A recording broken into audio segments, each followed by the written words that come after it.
all the expertise now is in China. Whereas in United States, the people that once know about rare earth, how to refine it, they have retired already.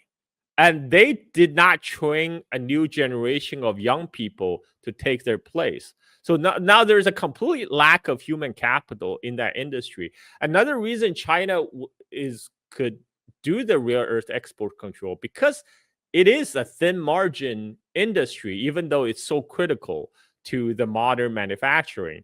Uh, all in all, this is about $5 billion industry. For China, that's like a rounding off error in its trade figures. So China can afford to stop exporting.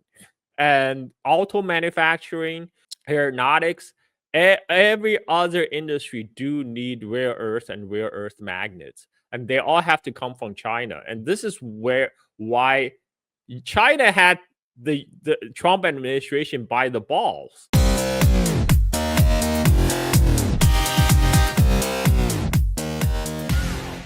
And I predicted this when Donald Trump won his election last year. I said, congratulations, the easy part is over. Defeating Kamala Harris, defeating broken brain Joe Biden. That was the easy part.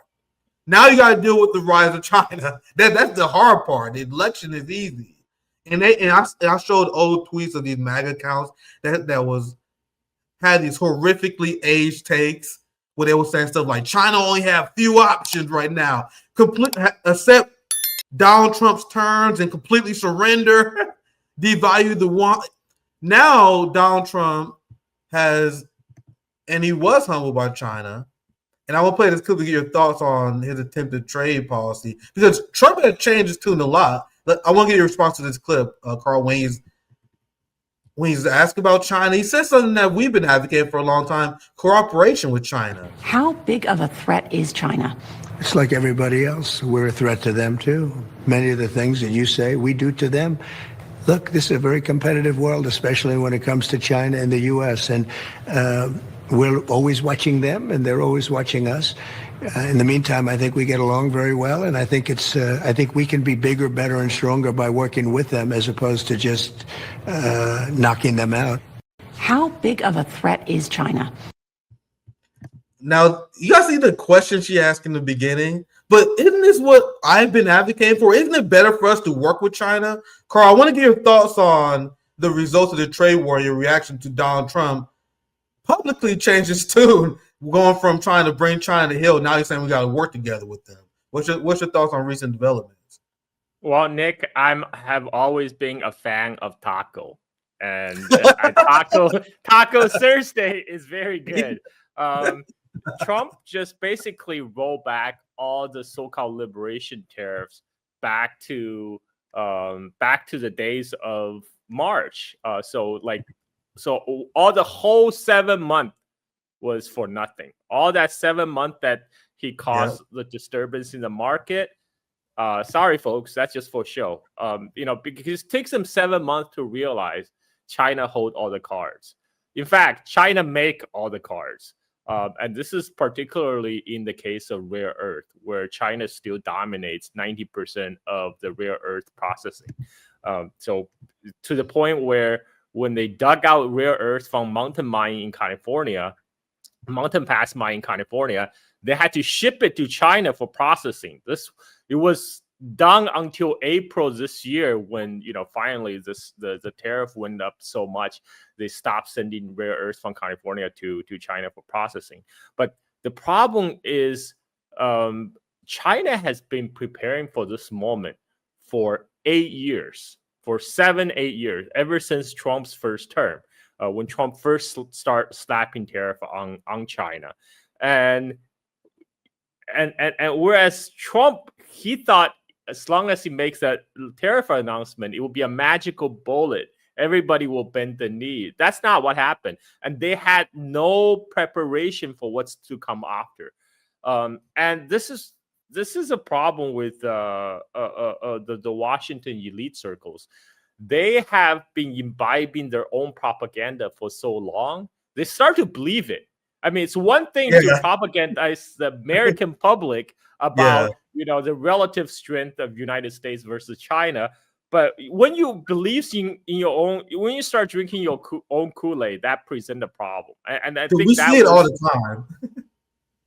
exactly. And in the end, so what Trump agreed to was now that the Trump agreed to roll back the September 29th new restriction on semiconductor exports to on Chinese semiconductors.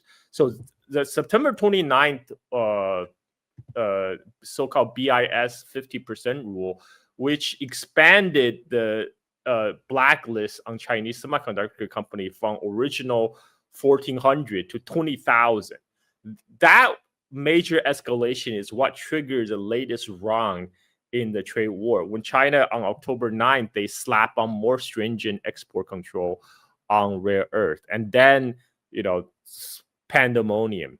Scott Bessent panicked. He was yelling to the press how it was unfair that China was using rare earth as a weapon.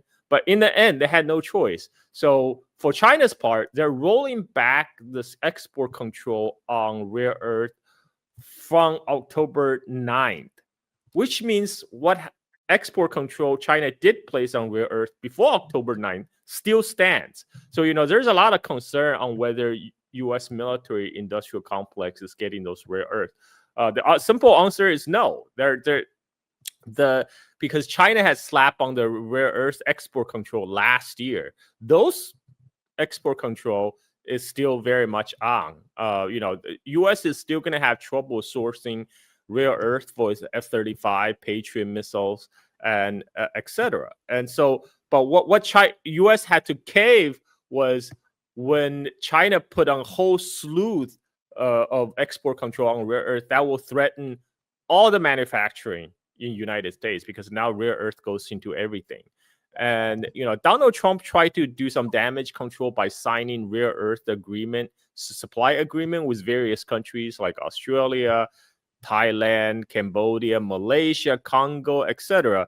But those are just optics, because those supply agreements are mostly for mining.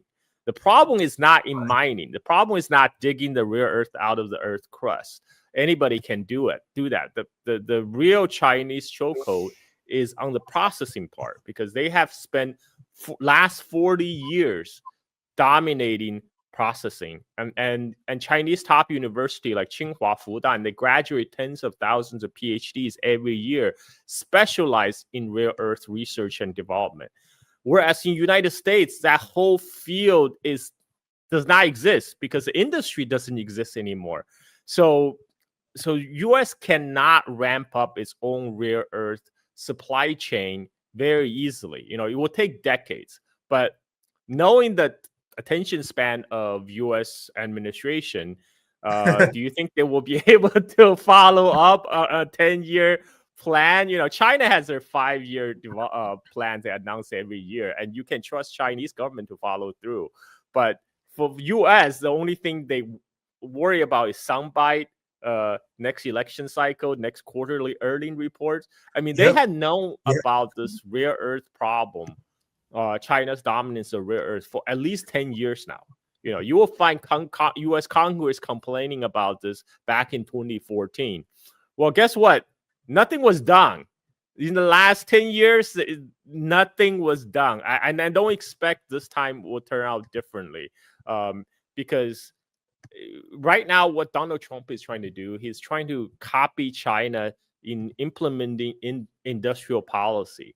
But the U.S. government itself is not set up to implement long-term industrial policy. U.S. government is very good at what it's set up to do, which is extract wealth from bottom up, and that it does very well. Lining up the pockets of the military-industrial complex, but to actually do industrial policy that require multi-decade commitment, I'm sorry, I just don't see that happening. So the Chinese dominance on rare earth will remain for the foreseeable future.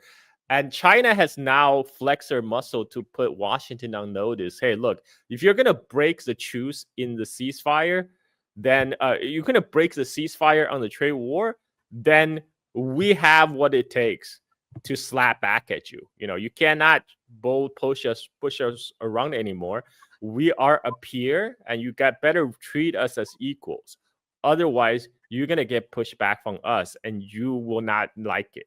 And this is why Trump has done 180 degrees on China.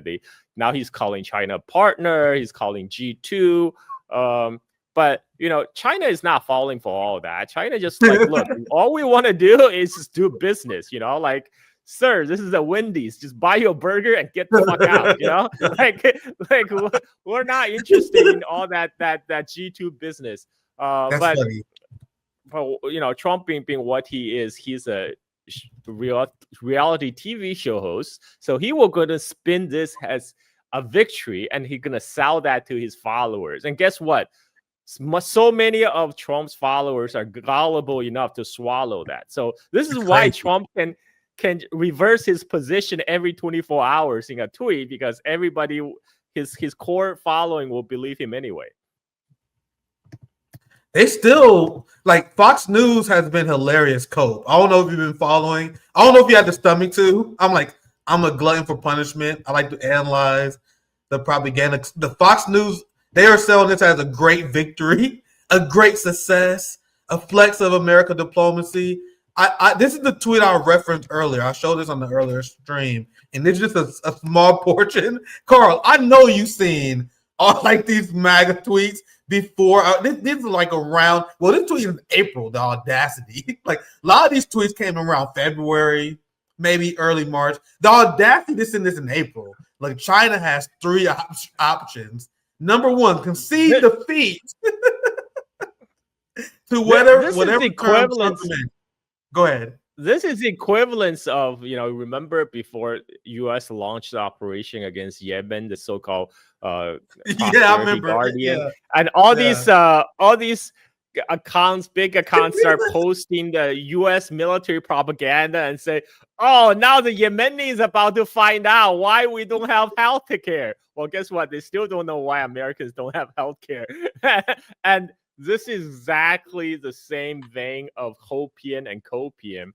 Because this is one area where U.S. still excels in production versus China. It's the production of copium, and the zero hedge guy is like a particular, and he just nowadays he just exists to boost Trump.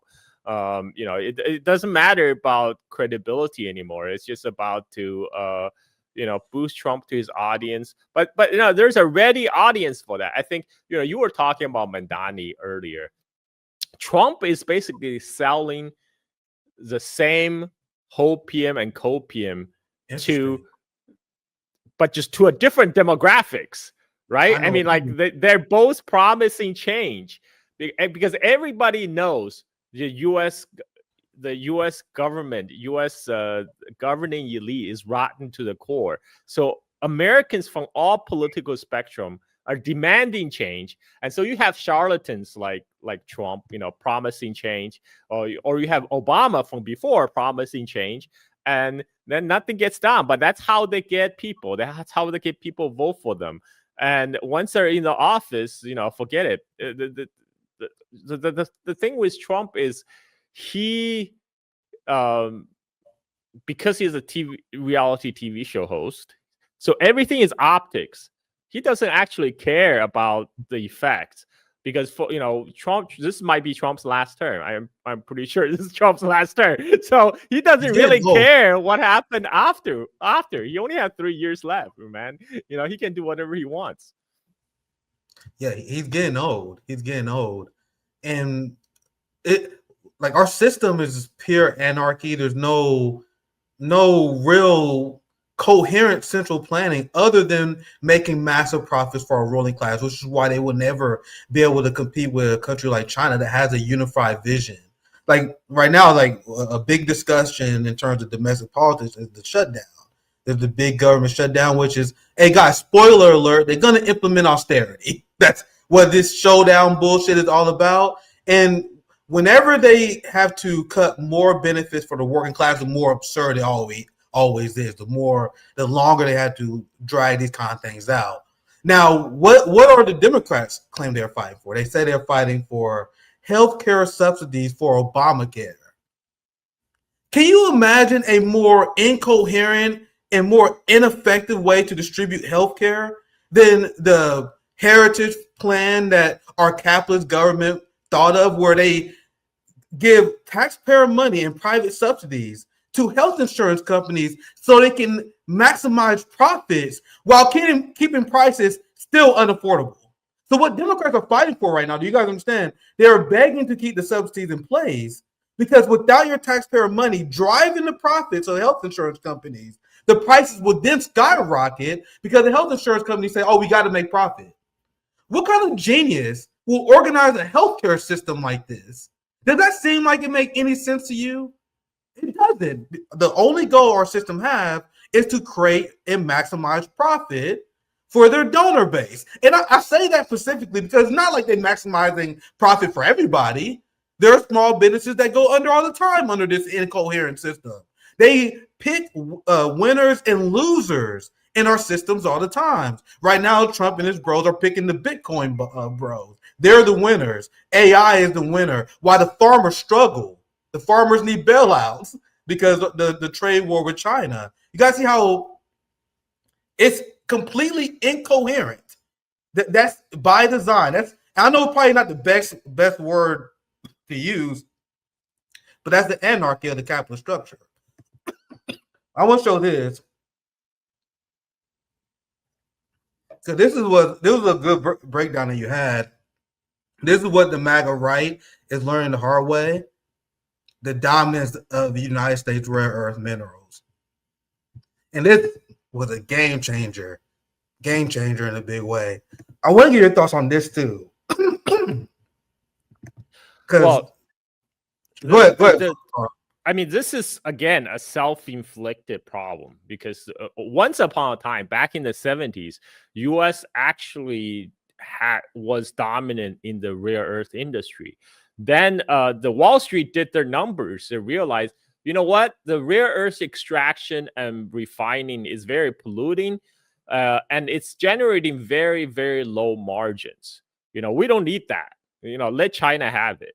And at that time in the 1970s and 80s, China was desperately poor. So he was, willing to accept all the literally dirty jobs of refining rare earth.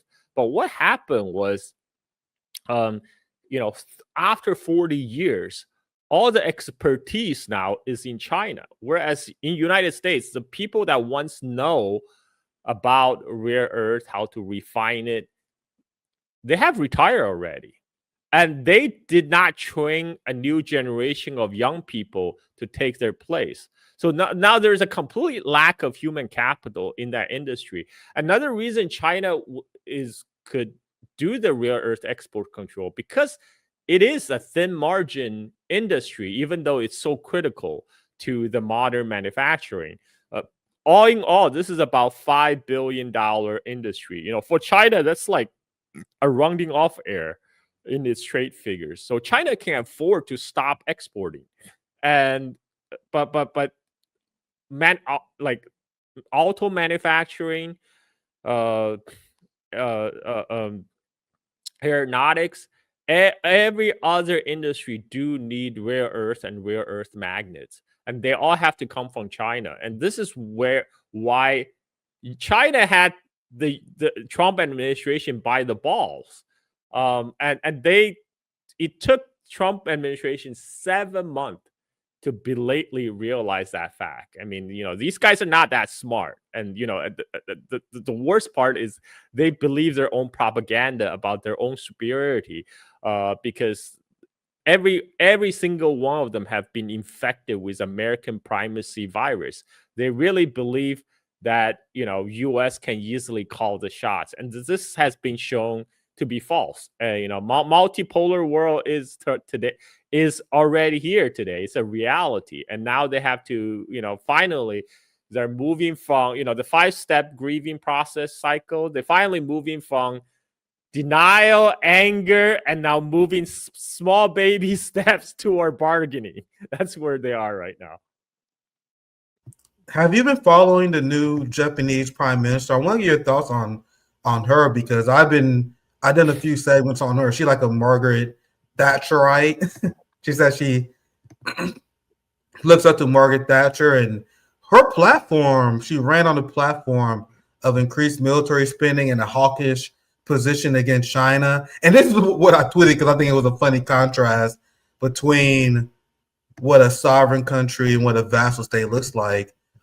G recently was at the APEC summit, and Takaichi is giving the impression publicly right now that she wants a more friendly relation with China, which kind of contradicts her original campaign rhetoric. And that's why I want to ask you about her, like because she's right now in her early stages of leadership, so she have a smiling face. Do you have any thoughts or any prediction on how she's going to govern with the rise of China, where China is essentially at this summit? And if you've been following this summit, I want to get your thoughts on it. Where China essentially implored many of these Asian countries, don't fall for the United States rhetoric, man. We're not your enemies. We're trying to make you rich. Have you been following this at all, Carl? And if you have, I would love to get your thoughts. Well, let's face it, Japan is an occupied country. Yeah, And absolutely. U.S. has a lot say on who rise to the top in the Japanese political system. I mean, in the Japanese government, it's not about left wing, right wing. It's about who is more right wing, and because that's what the kind of atmosphere that U.S. has been fostering in the post-war Japan. And all the rhetorics about we're gonna place Japan first, we're gonna muscle up our military. This is actually aligns perfectly with the U.S. agenda, because U.S. has realized that it alone can no longer constrain and contain China. That's why it's signing, it's trying really hard to loop in Japan, Korea, and other so-called U.S. allies into this anti-China bandwagon. So by Japan pushing further to the right to further militarize, that falls into the whole U.S. plan of Absolutely. containing China. And the Japanese new prime minister, being a politician, she also knows to speak differently to different audience. So Absolutely. that's why when she meets with Trump, you see her like completely fawning over Trump, like this fangirl. And then when she meets with Xi Jinping, she put on a friendly face. Again, this is just being politicians, career politicians who are essentially opportunists. Their goal is, again, to perpetuate the status quo and to line their own pockets, and then to sell to the public what the public wants to hear. And right now Japan is facing some major economic headwind because they're facing a demographic problem, aging issue. They're they're losing their competitive edge to Korea, to China. And so what do they have left? They turn to militarization, like what Europe is doing right now. Europe is also, pledged to spend up to 5% of their GDP on defense, which is nuts. Well, this is at a time when Europe is actually deindustrializing because it Yeah. got cut off on cheap Russian energy. So for countries like Japan and Europe, who are essential vassal states of the United States, they are now turning to militarization as a Yeah. way to pump up, sustain their economy. But that ultimately is not sustainable. We know where that led to in the first half of the 20th century. But thankfully today, there's nukes. So I think that the prospect of a World War I and World War II scenario is greatly reduced. When both China and Russia have nukes, so they can't just simply resolve the contradiction in capitalism by going to war, because what they would do though is they would try to picker what they will think is the weakest link. They will try to go through proxy war, regime change. And this is why U.S. today is now they're trying to shift the focus back to the West Hemisphere onto countries like Venezuela, because they still, because you can't stop the military industrial complex, so the perpetual war must go on. So now they just okay, we can't defeat Russia, we can't defeat China, let's go after a softer target. Very well said. I'm if you're on the RBN, sorry, I think I'm coming down with a cold. I think that's why I'm struggling today. I think I'm coming down with a cold. But if you're on the RBN side on YouTube, I'm gonna end the stream on there. We're streaming on Twitch, I'm on X, and I'm also on my personal YouTube page. So make sure you watch the rest of the stream there. Because I have one more question to ask you about in terms of what is happening in Asia. Then I want to show you guys some latest headlines from Israel, because all the Western feminists who've been completely discredited over the last few years with their support of the murdering women in Gaza, they're completely silent now that Israel is openly condemning and prosecuting a whistleblower who exposed how Israel engaged in mass rape of Palestinians. We're going to get to that here very soon. But I want your thoughts on what this Taiwanese governor, glorified governor, I like to call him, the Taiwanese president, he's been on some crazy shit recently. So I want to ask you this question because he's been saying that he's completely rejecting the China one country, two system. He just recently had an APAC dinner party. Like, he's going full-fledged Maria Machado mode right now. And it seems like it's against the will of mainstream Taiwanese thought who prefer the status quo. Correct me if I'm wrong on that, but I want your thoughts on on current relations between China and Taiwan. Trump apparently, and this is the posture that they had after the meeting, where they said they sent a strong message that we won't accept any reunification between China and Taiwan. Now you have this president that's obviously backed up by Zionist forces saying insane stuff. Like, I just saw this the other day. I'm like, what are you talking about? Taiwan does not want China's one country, two system, the president says. Do you have any response? What's going on with this island right now, Carl? Well, at least he's very clear-eyed by who is really in control of Washington, right? He just skipped the whole line and goes straight to Apex. Like, yeah. Okay, these are the guys who's really calling the shots. So let's suck up to them. But this is not a winning strategy, because he needs to realize, look, when it comes to foreign policy, nobody can compete with Israel as a golden child of the United States. You know, Taiwan, Ukraine, forget about it. Take a seat, take a number, right? Israel will always be the golden child. And Taiwan is almost an afterthought compared to Israel. So by sucking up the APAC, maybe he thought they could throw him a bone. But you know, right now, Trump just lost the trade war. You know, they have shown no appetite to continue on this very fruitless confrontation with China. And Taiwan's leader is trying to stay relevant right now, especially when his own approval rating is slipping in Taiwan.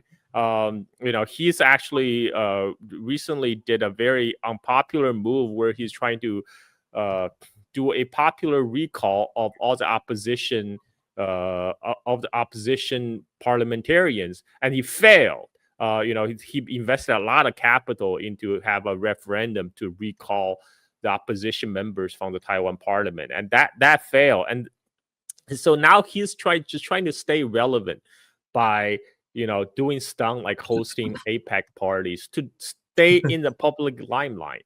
I mean, it might play well in Washington, but at the end of the day, that's not going to help him win the next election in Taiwan. That's not going to help him because fundamentally, Trump is a very transactional president. He sees everything as like a business deal. Trump is perfectly willing to trade Taiwan for some kind of advantage in trade war with China. So Taiwan is a bargaining chip in this case. It's not a core interest like Israel is to United States. So whatever he does is kind of irrelevant. Other than grabbing some headlines, it's irrelevant because ultimately the fate of Taiwan is not determined by what happens on Taiwan, but it's really determined by what happened between United States and China. And so, this is what he's, like I said, there's actually many popular protests against the current Taiwan government, but you would never hear about this in English language media because that doesn't fit the narrative. The narrative is a democratic Taiwan standing up to the authoritarian bad China. But if there was a huge popular protest against the current Taiwan government, and the Taiwan government is trying to shut down the opposition voices, that does not fit neatly into the narrative. So they simply skip it. Just radio silence in the English language media. But like the people on Taiwan, fundamentally, they want what people everywhere in the world want. They want good jobs. They want better education prospect for their children. And the current Taiwan government is not delivering that. As a matter of fact, they're actually hollowing out Taiwan's core industry, which is TSMC, the Taiwan Semiconductors, by handing their crown jewel to the United States. One of the reasons U.S. want TSMC to open their most advanced manufacturing lab in Arizona is so just in case somehow they lose the supply chain in Taiwan, because some unification event, that they will still have this access to those chips in Arizona. That was a whole plan. And the leader of Taiwan, they're fully aware of this, but they still go along with it because they have no choice. They cannot say no to the United States.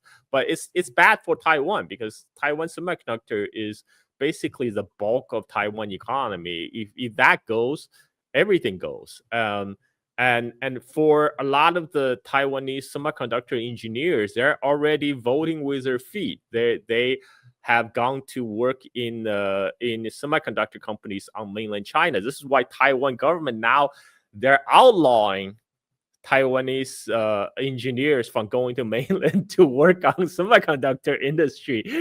They're accusing China of trying to sabotaging them. Well, I mean, all the Chinese companies are doing just offering to pay them more.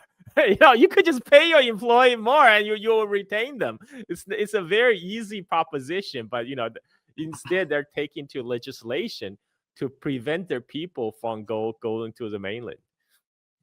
Yeah. How does it benefit the working class of Taiwan to have these tensions with China? It does not. And I hope they pay attention to what happened to Ukraine, where 100,000 young men just fled the country as they had their entire generation wiped out because Zelensky sold their population the lie that the West cared about their democracy. And I really hope, and based on what you answered, it seems like they're wiser than what the neo-Nazis in Ukraine. What's your thoughts on that, Carl? That first of all, that's a U.S. plan. U.S. plan is to make Taiwan a Ukraine scenario, to drain China of blood and treasure and to destabilize China's periphery.